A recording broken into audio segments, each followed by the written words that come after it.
شام کے 5 بجے ہیں۔ السلام علیکم، یہ ریڈیو پاکستان ہے۔ رمیسہ قریشی سے خبریں سنیے۔ اہم خبروں کا خلاصہ۔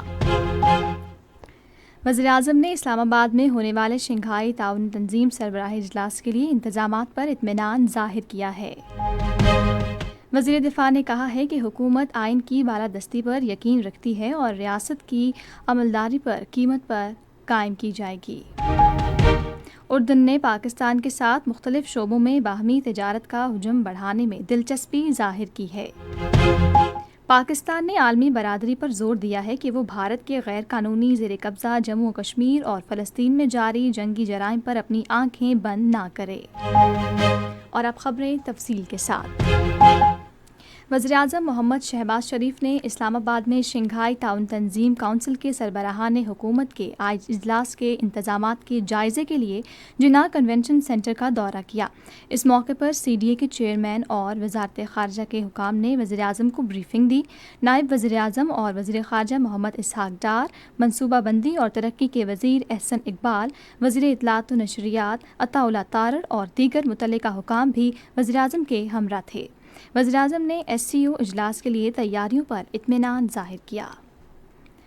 وزیر دفاع خواجہ محمد آصف نے کہا ہے کہ پاکستان ترقی کی راہ پر گامزن ہے اور معیشت کے مختلف شعبوں میں نمایاں بہتری نظر آ رہی ہے۔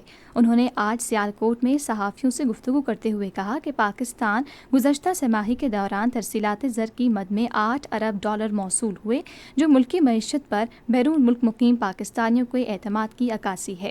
وزیر دفاع نے کہا کہ مہنگائی میں نمایاں کمی آئی ہے اور یہ 37% سے کم ہو کر 6% پر آ گئی ہے، جو خوش آئند ہے۔ خواجہ محمد آصف نے کہا کہ مسلم لیگ نون کی حکومت آئین کی بالادستی پر یقین رکھتی ہے اور ریاست کی عملداری ہر قیمت پر قائم کی جائے گی۔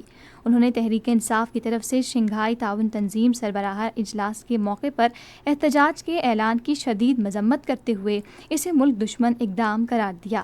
انہوں نے کہا کہ پی ٹی آئی کی طرف سے شنگھائی تعاون تنظیم اجلاس کو سبوتاژ کرنے اور ملکی سالمیت پر حملے کی کسی بھی کوشش کو ناکام بنانے کے لیے طاقت کا استعمال کیا جائے گا۔ اردن نے پاکستان کے ساتھ سیاحت، زراعت اور صحت کی خدمات سمیت مختلف شعبوں میں دو طرفہ تجارتی تعاون کو فروغ دینے میں گہری دلچسپی کا اظہار کیا ہے۔ اسلام آباد میں اردن کے سفیر معین خیراسات نے راولپنڈی کے ایوان صنعت و تجارت کے ایک وفد سے ملاقات میں کہا کہ اردن پاکستان کے ساتھ اپنے تاریخی اور دوستانہ تعلقات کو بڑی اہمیت دیتا ہے اور باہمی فائدے کے لیے پاکستان کے ساتھ تجارت مزید بڑھانے کا خواہش مند ہے۔ سعودی عرب کے سرمایہ کاروں نے خصوصی سرمایہ کاری سہولت کونسل کی کوششوں کے باعث پاکستان کے مختلف شعبوں میں سرمایہ کاری میں دلچسپی کا اظہار کیا ہے۔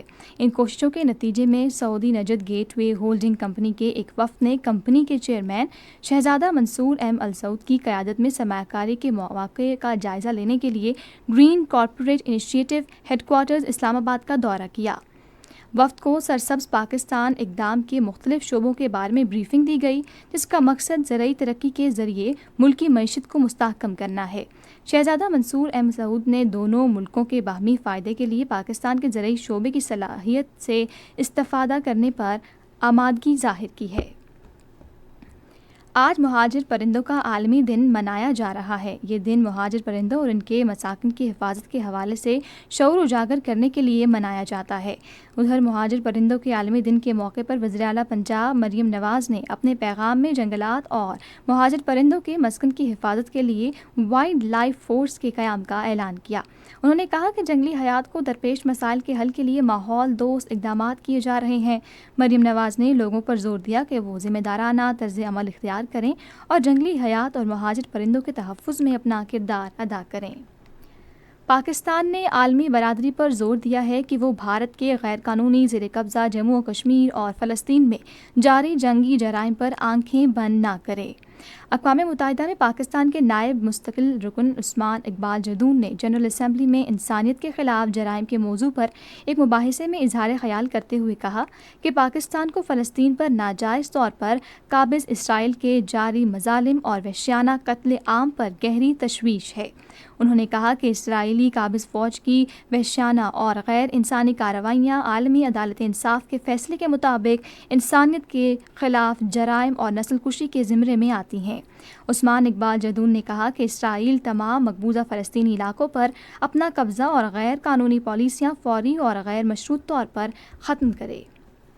افغانستان کے صوبوں وردک اور ہرات میں سڑک کے 2 مختلف حادثوں میں 6 افراد ہلاک اور 8 زخمی ہو گئے۔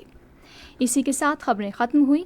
مزید خبروں اور تجزیوں کے لیے آئیے ہماری ویب سائٹ radio.gov.pk اور فیس بک کے link radio Pakistan news official پر براہ راست ویڈیو سٹریمنگ ملاحظہ کیجیے۔